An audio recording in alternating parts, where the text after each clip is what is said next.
I'm Stephanie McKeith, and this is Cancer Coach Chat. With me, I have Doug Kaufmann from knowthecause.com, and I brought him along with me because his insight into illness and disease is very interesting and, in my opinion, very overlooked. When Doug was a U.S. Navy corpsman, he developed strange symptoms he thought were related to food allergies, so he began his study to link diet and nutrition to illness. And with my intention of the show being to provoke thought into the causes of putting these different pieces of the cancer puzzle together so that we can be more effective with our approaches to recover and to actually heal from a cancer diagnosis or a chronic illness with more individualized and appropriate support, it was only fitting that I asked Doug to join me and chat about one of the known causative factors that we're dealing with that most people, even doctors, are unaware of. And I'm just going to dive right into it. We tend to think of, or at least we're programmed to think of cancer as being a genetic disease linked to a gene mutation or being caused by some type of chemical exposure, certain nutritional deficiencies, so our diet. But Doug has been pointing the finger to a very overlooked instigator, which is fungus. So Doug, when most people, or when myself included, when I first started thinking of fungus, I automatically go to mushroom. That's what comes to my mind as a mushroom. Is this what you're talking about? Stephanie, this is such a good question. I was giving a continuing medical education course to physicians. These were integrative oncologists in San Diego, California, 5-6 years ago. And it was an international forum. There was a bunch of doctors there, and I was sweating under my arms. You know, I'm not a doctor, but I was laying out all of the groundwork for cancer being a fungal disease. Fungi grow in little tightly woven sacs that mimic cancer tumors. So fungi grow in these sacs to prevent phagocytes from eating them up. Mm-hmm. And it's a question I've had for 40 years. How does a doctor know the difference between a cancer tumor and these ascomycetes, these sac fungi? So I gave my whole lecture. It went great, 45 minutes, got an ovation. And then all these doctors, Stephanie, lined up. They had to kick us out of the lecture hall, back to the back of the lecture hall because they wanted more information. 2 doctors from Japan spoke to me through an interpreter.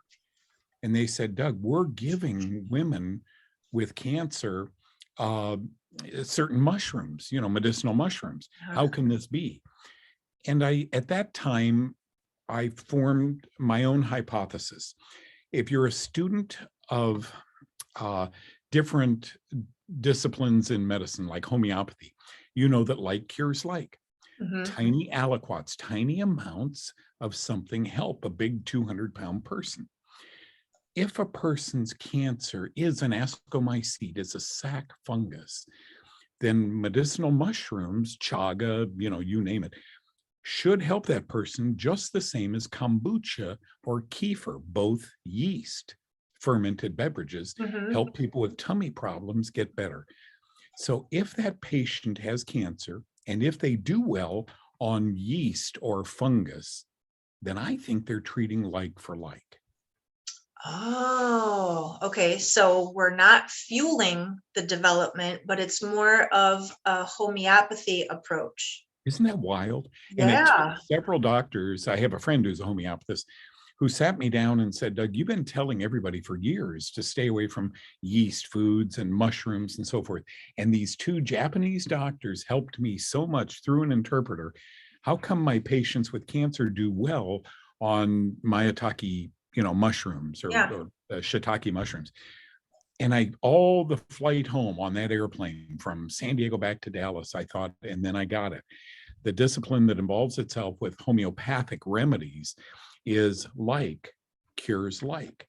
Mushroom will help you if you don't have a true tumor, if you have a fungal lump in your body.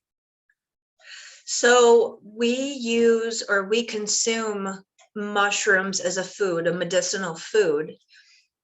And in this approach, eat consuming the mushrooms because they're a fungus, like cures like. But what about, so where are we getting this fungus from? That's the unhealthy version. Where, so we've got healthy, then there's got to be an unhealthy version, right? Good for you. We are exposed to the most disease cause. First of all, let me back up.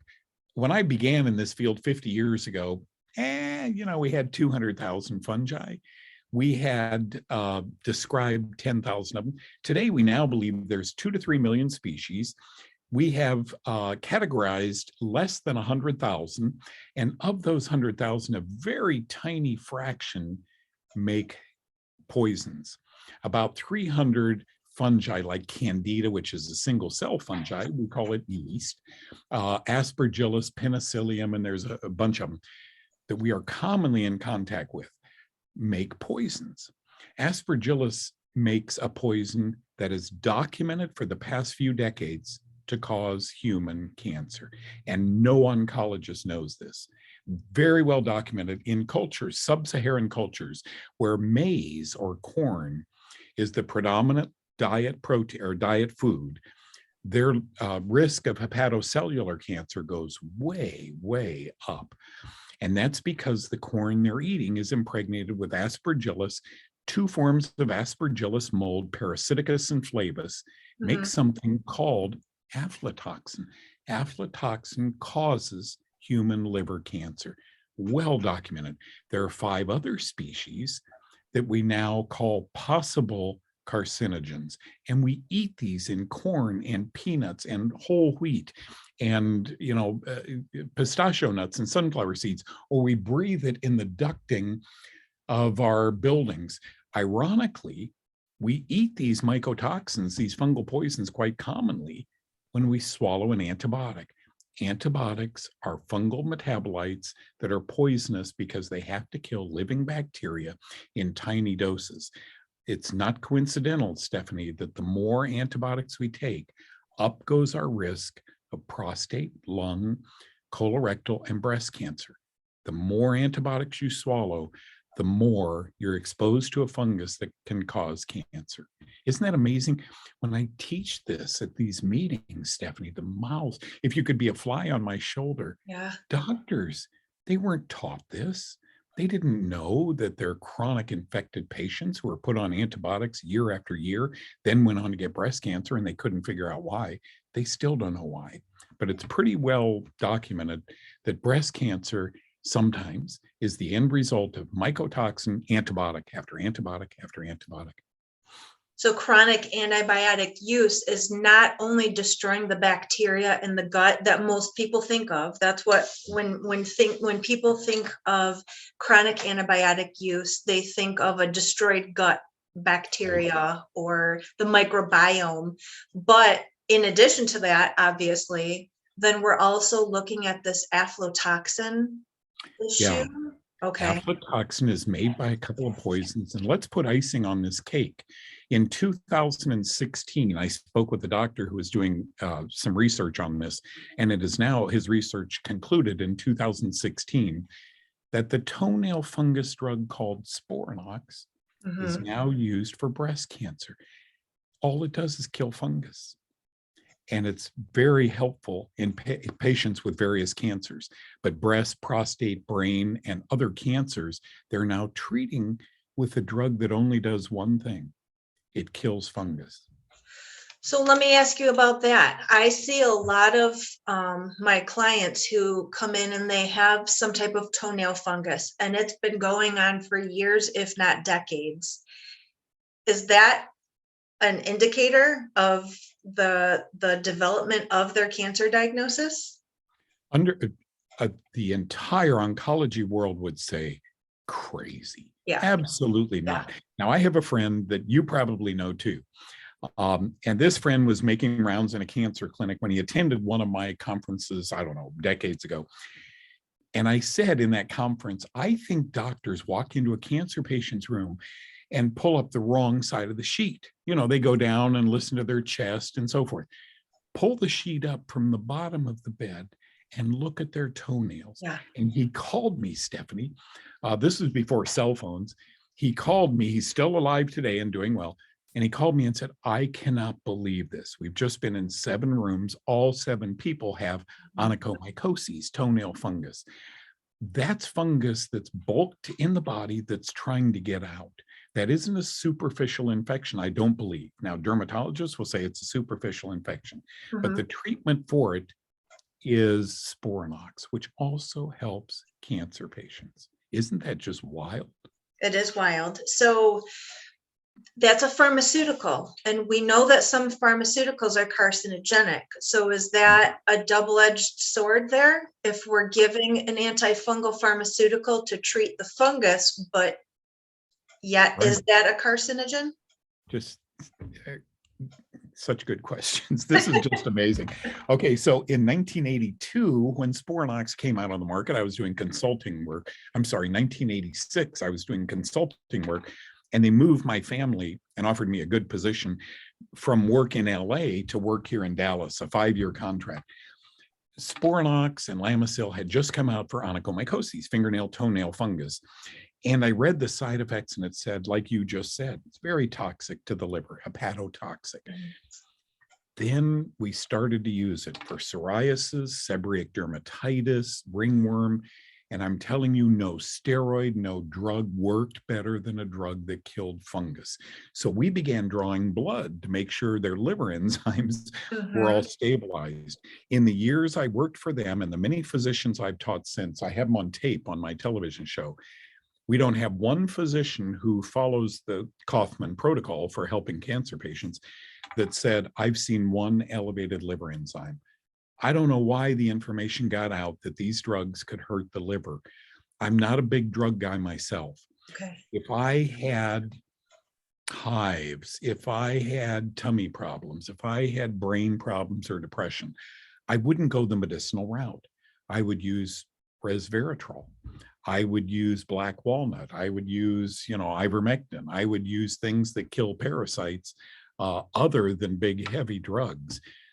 Grapefruit seed extract, or ginger, clove, all the things you know and you recommend to your clients are what I began using. Now you don't worry about liver toxicity, but if I had a lump in my breast and the oncologist did a biopsy, I'd say 2 things. Number 1, split the biopsy, send some of it to have it tested for fungi. And number 2, not sure I want to take drugs. Does diet play a role? The same things you get asked. Yeah. What role does diet, what supplements and so forth? And the supplements that I love, and that's almost all of them, happen to kill fungus or inhibit fungal growth. Okay, so while we're on the topic of biopsies, when we breach that contract with the immune system and we penetrate that solid tumor, and then the needle comes back out with its aspiration, if that's in fact a fungus-laden tumor, what's happening? It's such a controversial topic, but is that spreading the fungus through the body and then creating metastatic cancer? A couple of reports that came out in the last 10 years said crazy. Absolutely not. Relax. Cancer, maybe not. But if I'm right, if you poke a hole in a balloon and let the air out, if that air has fungus in it and you breathe it, then it is transmissible. Maybe they've proven that first of all, fine needle aspiration, breast cancer. The doctor goes in with a 26 gauge needle, a tiny needle, pokes the protrusion, withdraws, and then he puts it on a petri dish and sends it out to a laboratory to have it analyzed for fungus. A few years ago, I did a PowerPoint presentation. 4 women, diagnosed breast cancer, had fine needle aspiration. At the time of the printing, which was, I think, in the 1980s, 3 of them went on antifungals and their breast cancer magically dissipated. The other one had just started on the antifungal, so they couldn't include her in the paper. I believe that breaking that balloon with the needle and sending it off to a cancer, sending the biopsy tissue off to a cancer lab, does induce the spread of cancer, metastasis. I'm fully convinced of that, but I'm not a doctor. So always listen to your doctor. Sure.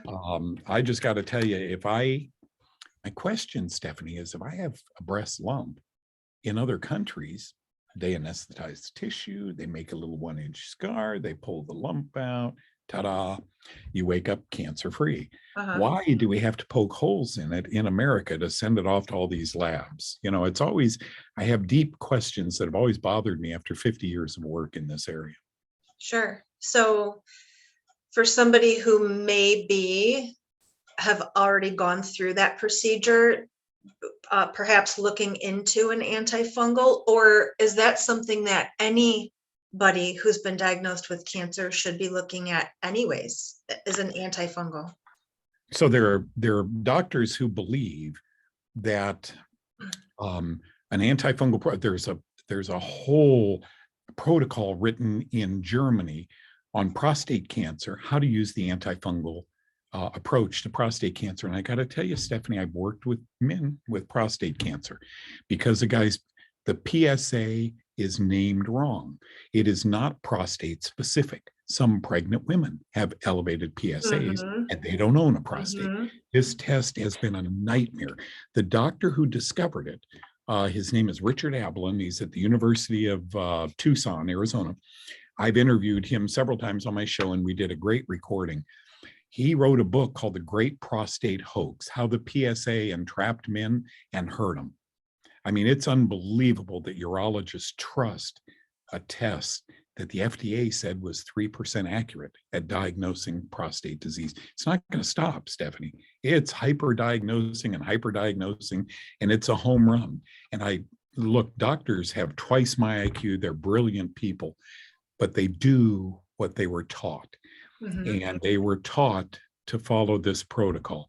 And I'd love to tell you there's millions of men alive today because of a prostatectomy or castration. These men, in my humble opinion, don't live quality lives. And I do have some experience. We've got to, if this is a fungal tumor, we've got to starve it and simultaneously inhibit or kill it. And these drugs like Sporanox, the lump may be there 20 years from now. Yeah. The Sporanox can't breach the ascomycete, the sac fungus, and kill that's what's in there. So I worked with so many people who could palpate their own tumor and they felt great and their tumor markers got better, but the lump didn't go away. At some time when your doctor declares that you're cancer-free, that might be the time to have the tumor, the lump, removed.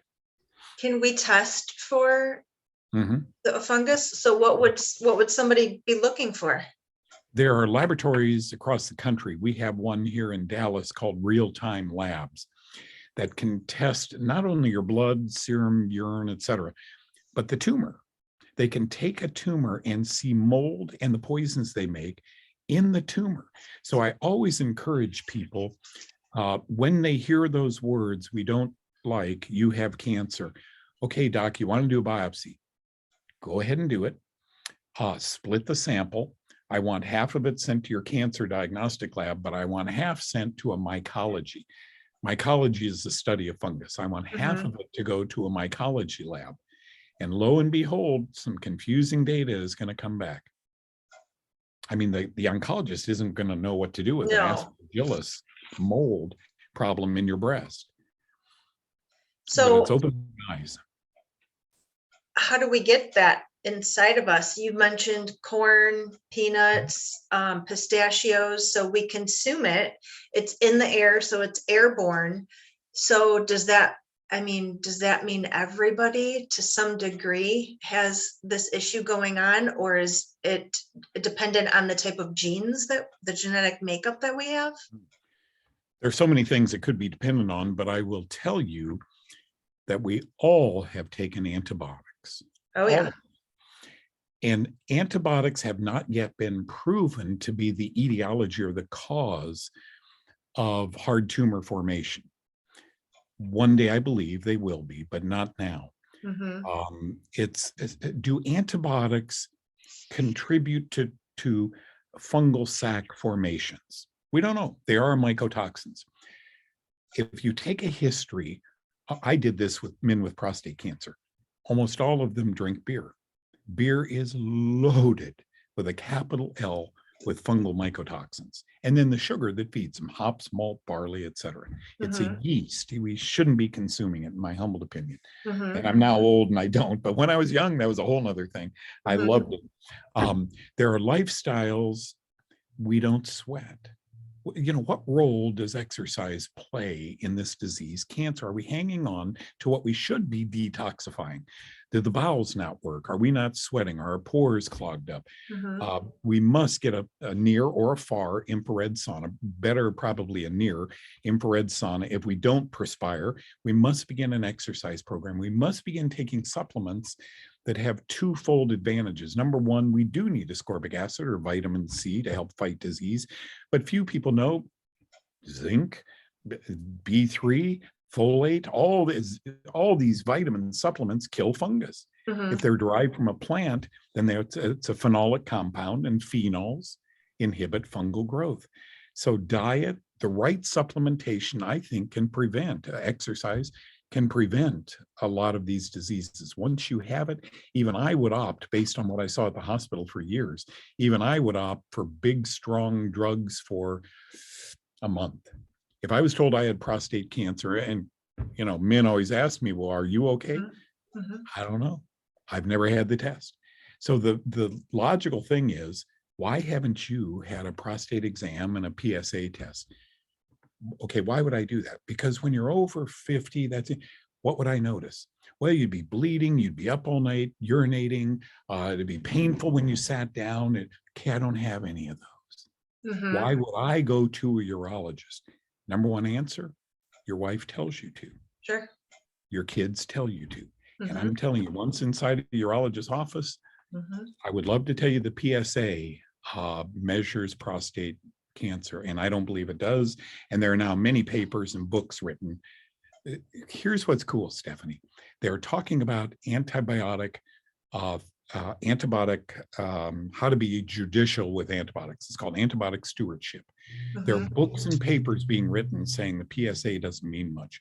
We now know, thanks to the British Medical Journal, I believe it was a few years ago, that a mammogram is about 58% accurate, 22% false negative, 20% false positive. So we got a coin flip for the accuracy of a mammogram. We are being hyper-diagnosed with this disease. It just scares me.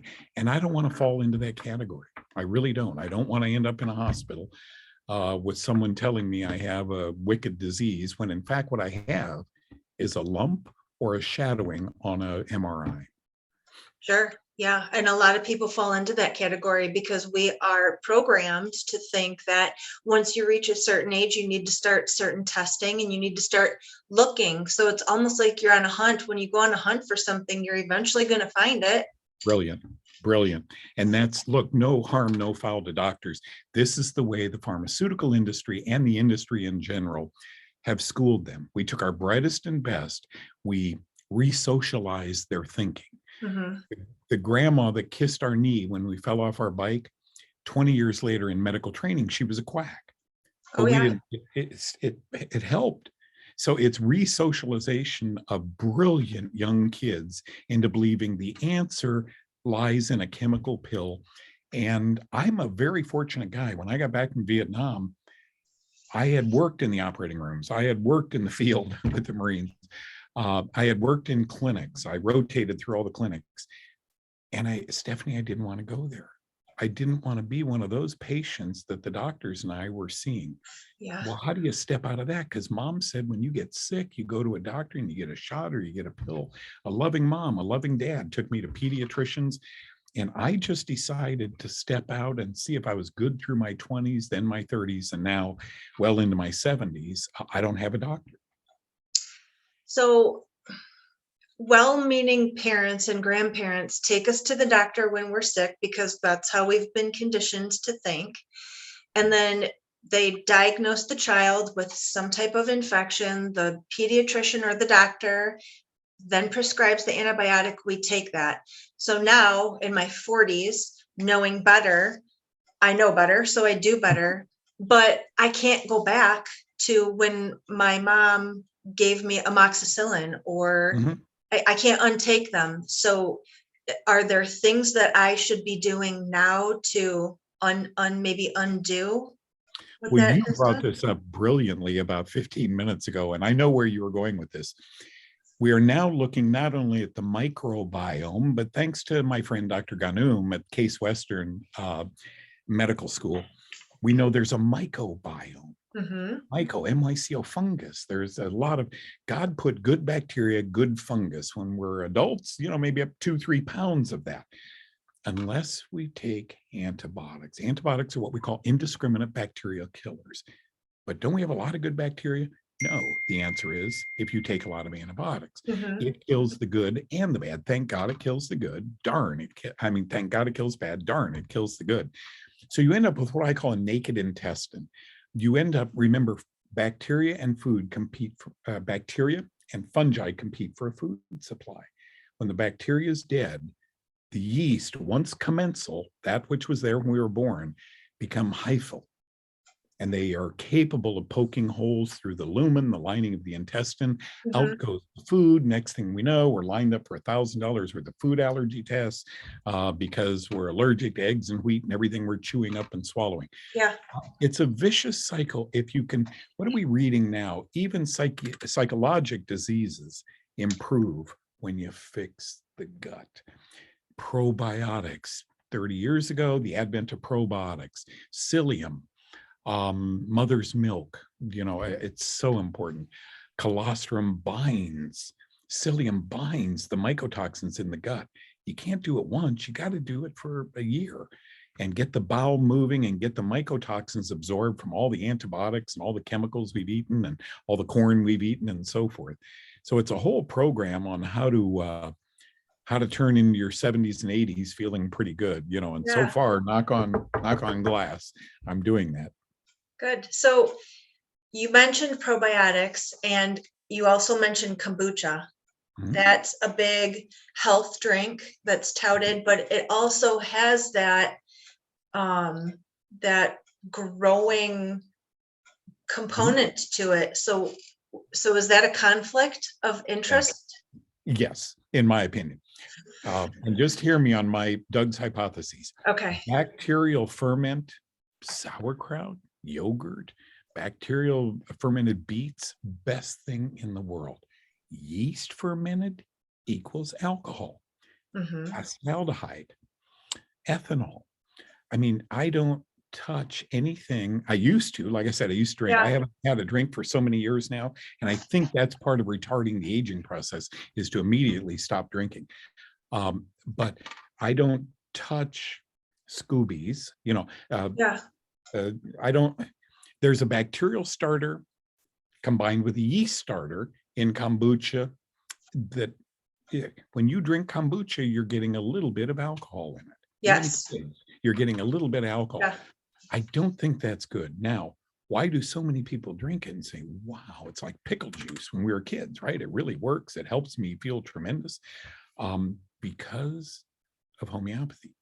I believe you've got a fungal gut problem and you're Oh, taking a yeast, which is fungus, into the gut and it's like for like. Is that safe long term to keep pouring yeast in there? What have we learned from alcohol? And I think we've just got to come to our senses. Yes, it's temporary relief, like an aspirin, until we drink another kombucha. So uh-huh. we've got to think this through. I think probiotics, maybe L-glutamine, the amino acid, maybe psyllium, the things you talk with your clients about. I think that instead of temporarily erasing the pain in the gut with alcohol is a much better idea. Yeast ferments, I'm not for at all. Bacterial ferments, I love. So good or bad? Temporary good, Mhm. long-term bad? What does an aspirin a day do? What did they find out? My dad, who had heart disease, took an aspirin a day and eroded the cells in his stomach. Yeah. It was good because it took away his heart disease worry and his back pain. And it turns out 40 years later, it was really bad. I think we're going to hit that same wall with kefir and kombucha and alcohol, et cetera, yeast ferment. I think we're going to hit that wall. Okay. Okay. So if we're consuming a lot of this with corn, I mean, corn's a huge crop, peanuts, pistachios, those are huge crops. So does it make a difference if it's organic? Mm-mm. Has nothing to do with whether you put fertilizer on it. Okay. It has to do with the final corn, wheat, peanuts, etc. Grains, cereal grains. I've read books that talk about the contamination of cereal grains through drought and through flooding. And when you look, and in America, we knew in Vietnam and in China and Japan, rice, countries, we knew that mycotoxins exist and are plentiful. We didn't know that in America, but I got to tell you, we got the same problem in America, and it's well covered in America. They tell us to not eat wheat anymore, eat whole wheat. Doesn't matter, organic, etc. Once the crop sits in a holding bin or what we call a silo, if it rains and water gets in, you begin the deterioration of the shell of the wheat, the corn, etc., and mold begins growing. And sometimes those filaments that go through the corn, you can't see. You harvest it just in time, you take it to shop just in time. But if you eat, and I'd be lying to you, Stephanie, to say people get breast cancer from the first antibiotic. Yeah. This is years and years and years of eating foods impregnated with these mycotoxins, drinking alcohol, et cetera, and taking of antibiotics before we see disease or symptoms arise. But it's the reason. Remember, I was that quack 50 years ago when I got back from Vietnam that said, I'm just not going to eat any grain. And I worked with Dr. Everett Hughes at USC Medical School. And I can remember when he and I went to the cafeteria and ate, we sat across the aisle from nurses and dietitians and so forth. And this one dietitian said to me, but wonderful gal, we became friends. This is a third straight day, Doug, I've seen you with an avocado. She didn't know, but I was broke. We had an avocado tree in our backyard. I'd pull out, and she said, you're going to end up with heart disease. I said, you're kidding? An avocado? And I remember going home and talking to mom and dad and saying, God put the avocado here. How could that? Of course, today we know monounsaturated fat. And which science would you have me believe? The science of 50 years ago, the science of today, or the science of 50 years from now? Because we were wrong on many. Look at the food pyramid, upside down, right? Yeah, right. Upside down. And so we each have to find our own thumbprint. I would need a bowl of cereal if someone made me. I wouldn't eat corn. I stay away from mushrooms. I don't drink any alcohol. And I'm a living experiment. I will tell you that my brain and my body seem to be good at 70. This year I'll be 73, much more than I was at 33. Back when I was eating tacos and living the life and drinking the beer and the tequila and you arrest all of that, I think years of psyllium, probiotics, a juicing, which I've done a lot of in the past, far or near infrared saunas, exercise, very important. It isn't one thing. If you could take Sporanox and make that lump in your breast go away, bingo. It's a lifestyle alteration. Same thing I know you teach. Yeah. You've got a problem now. It's time to turn it around. If you always do what you've always done, you'll always get what you've always got. Yep, that's for sure. So medicinal mushrooms only if you need a like cures like, but not as a preventative, or? I got to tell you, Stephanie, if I went to a doctor, which that's likely not going to happen. If I went to a doctor and they told me, look, Doug, I'm worried you have prostate disease, first thing I do is medicinal mushrooms. Okay. And if that made the swelling, if that reduced, there's an antifungal drug called Nizoral 30 years ago that reduced men's PSA. All it does is kill fungus and it reduced men's PSA because an elevated PSA has much more to do with fungus than it does cancer. But if I took a shiitake mushroom, and many men do, I have talked to many men who did, and their swelling went away and they could sit and they weren't up at night. And they were very, very excited about that. Short term, I'm for that. Long term, putting more yeast into a yeast problem, I don't think is the answer. That's when you need to look at Sporanox and these drugs for a couple of months. Okay. So One last question. If I go to PubMed and I type in aflatoxin-induced cancer, I'm going to get tons and thousands of results, but it's not talked about.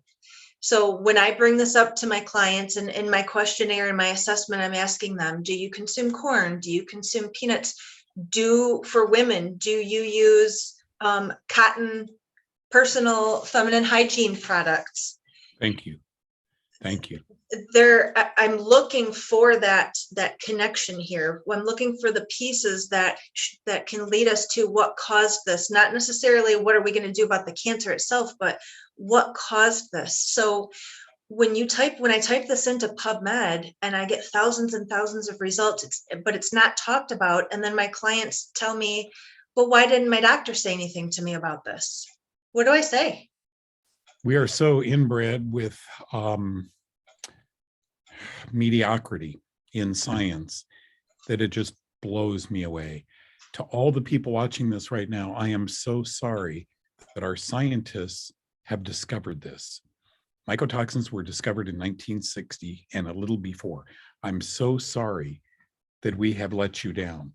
The scientific literature, as you accurately report, PubMed and others, is replete with information on how all you do, go to PubMed, like you said, pubmed.gov, type in these two words, mycotoxin induced. That means fungal poisons make you sick. And you will see, like you said, thousands of articles come up. Why doesn't a doctor know this? Obviously, either this was overlooked or the pharmacists that teach, look, I got to tell you, you don't shoot the goose that laid the golden egg. Here's the way my unconventional mind thinks.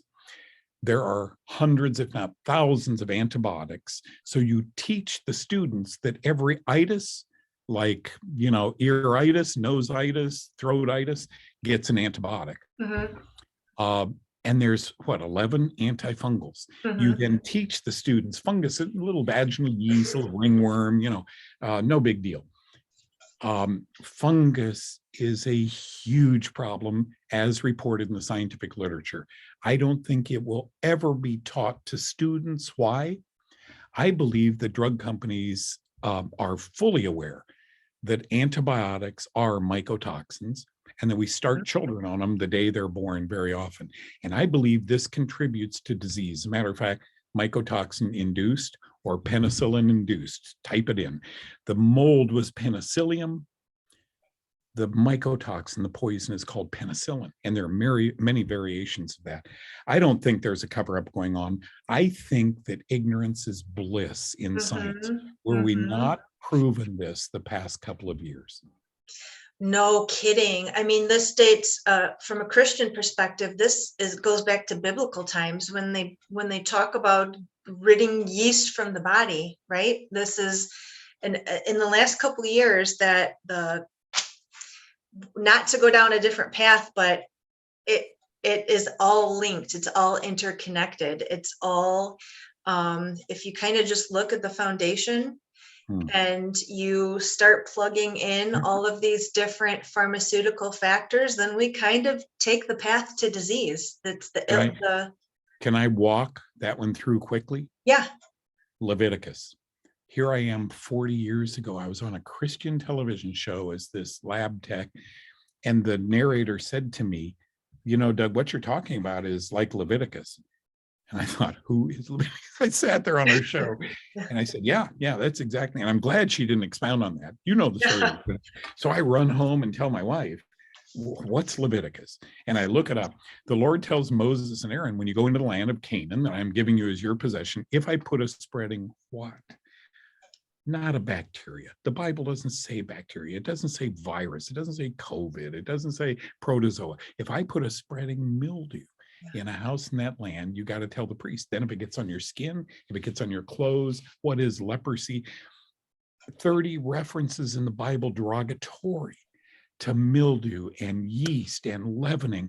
And there isn't one derogatory word about bacteria or anything else. We built an entire world around the periphery of the Bible. If you Mhm. fall back on the Bible, don't be like the yeast of the Pharisees. Mhm. It's screaming at us and we're not following it. And Mhm. so thank you for bringing that up. That's really where I was embarrassed, but I was young, or at least that's my excuse. I come from a big Christian family and I had no idea who this guy Leviticus was. Mhm. And so I began to study it, and it's all in the Bible. You look at medical books, mostly void. And that's, you don't shoot the goose that makes the antibiotics. Shh. You keep children and young people, adolescents, what's happening? Oh, it must be a bacteria. And you keep millions of people, you prescribe billions of antibiotics. Oh my gosh, they only live 78 years. They're getting all sorts of lumps and cancers. And now there's 135 autoimmune diseases. When I was a kid, there were 14. And the list keeps growing. And it's an honor to have an autoimmune disease named after a doctor. I mean, Mhm. to me, I look at science and I think, okay, good people, twice my IQ, but man, they went down the path that everybody travels. Personally, I didn't want to end up in a doctor's office, uh, or a medical clinic or a hospital. And so look, I live a different life. I love meat. If it's grass fed, grass finished, I won't Mhm. eat regular meat. Mhm. I love vegetables. And so I eat differently than other old guys. I don't touch alcohol. I exercise on a regular basis. And I follow a few principles in my life. And thus far, I got to tell you, I've been able to avoid having a doctor. It's worked wonderfully. You can now go and get your own PSA test done if you want one, or your, cholesterol or blood sugar or anything in laboratories, and sidestep. They'll have a physician call you and go, I recommend that on my daily television show. But it sounds like you and I are on exactly, Stephanie, the same page. Exact same page. Yeah, my husband and I raise our kids like this, and Yep. we do as we know better from when we were growing up and we were being raised. But it took a cancer diagnosis from my dad to bring light to this, to the failure in the conventional medical community, and Mhm. all of the gaps in eating and thinking and just living that type of a lifestyle. So it's very much a driven industry, almost Mm. towards a deepening of the disease itself, rather than bringing people to err on the side of health and feeling better. We don't talk about that. It's not something that the light's brought to. So I appreciate everything that you do and that you offer. And as a cancer coach, am always looking for, we kind of take the cancer diagnosis itself, set it aside, and then we talk about, where did this come from? How did you get this? What brought you here? And how are we going to start uprooting everything, Mhm. get it Mhm. out of the way so that you can walk the path of health? And part of that is absolutely knowing what you're talking about. So where can I send people to understand this part of the cause? Well, you would like this. I don't know how you know me, but I'm so thrilled our paths crossed.